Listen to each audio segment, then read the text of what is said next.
Yes, I've been gone for a very long time, but I'm back.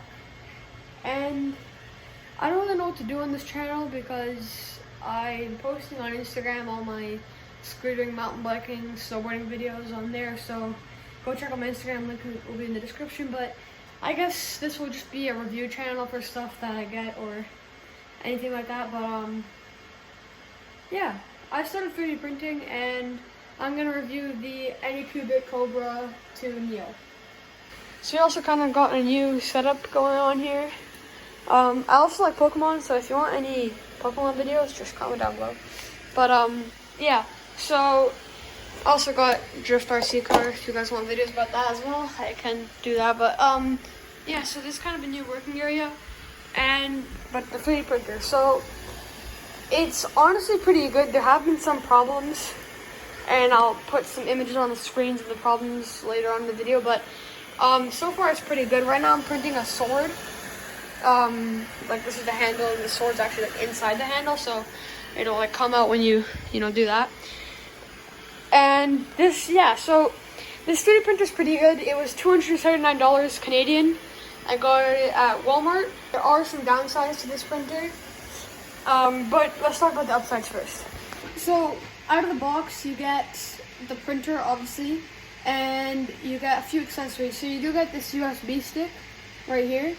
That also comes, it's an SD card to USB, because this printer is on SD card.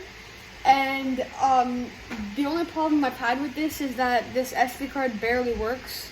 Like, not the SD card, but the converter barely works. Like, when I put it in the computer, I have to kind of adjust it to be like working good. So I don't know, something's wrong inside there. But other than that, this is obviously like a standard that comes with it. It does come with like a 2-inch screen, so you can see all the stuff that's going on and adjust the temperatures and stuff. It has an auto bed leveling feature, which it levels itself out, which is a really nice feature. I actually very happy it does that, or else I would have to level it myself, and it's way too difficult to do that. So that's a plus. It does also come with filament, just a little small spool of filament just to get you started. But I would recommend Elegoo filament. It's very good.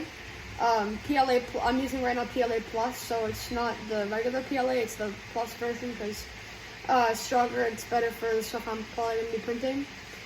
Noise levels, it is on the noisier side, but it's in the basement, and I don't really notice that much noise when I'm upstairs or stuff like that. But yeah, this printer prints also at 250 millimeters a second, so it's pretty fast for its price point.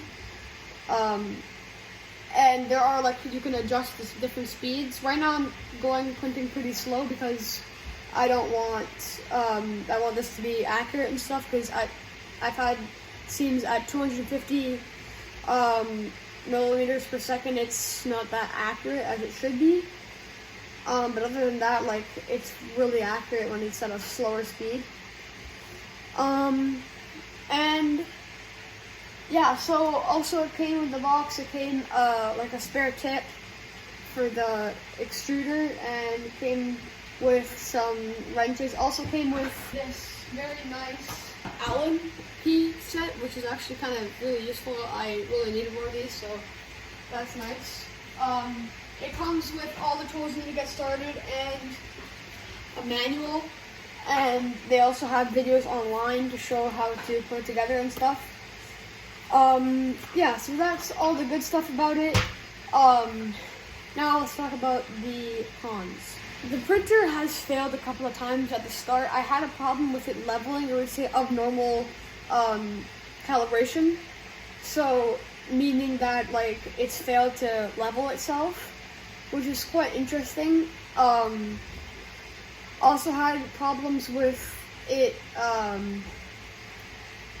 it would, like, I don't know if this is the problem with the slicer or something to do with G-code, but it would print and then just, like, start printing at random other spots, and it wouldn't, like, yeah.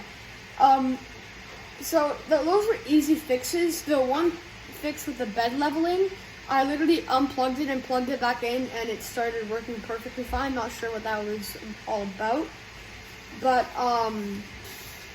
now it seems to be printing perfectly fine. I'll put a couple of images of a fail when I was printing in a moment, but another problem was bed adhesion. So the bed was not adhering to the print at all. Like it was like sliding off and stuff.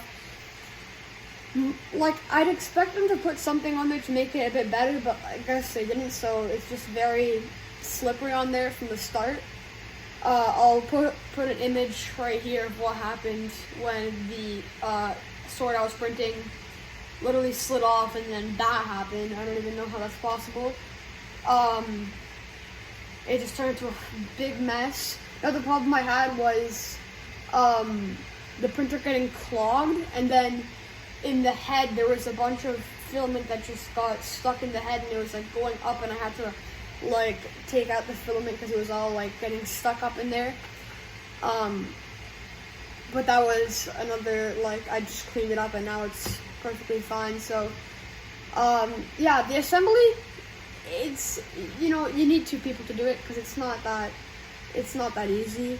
So like it's beginner friendly, but like make sure, like, if you're doing it with, like, let's say you're my age and you're doing it with your parents, I'd say like build it with your parents because it's just way easier to have 2 people when you're assembling the top part of the printer. It's a bit difficult to screw in just by yourself. And other than that, it's pretty good. So for $279, I'd recommend it, and that's Canadian. So if you're in the US, it's way even cheaper than that. So, yeah, I'd recommend it, to be honest, to any beginner. And yeah, this was the test print of the Benchy test print, and as you can see, it's literally seamless. And this was at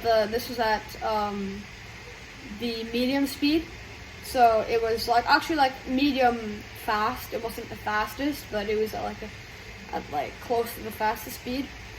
And yeah, so honestly, it's a good printer. It also has a feature where it wipes the nozzle. And that's about it. So if you're looking for a beginner level 3D printer that's pretty big and has a lot of features for really cheap, I'd recommend this printer.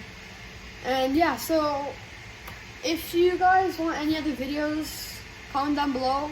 But that's it for today's video. So hope you guys enjoyed, and see you in, I don't know, when I make another video.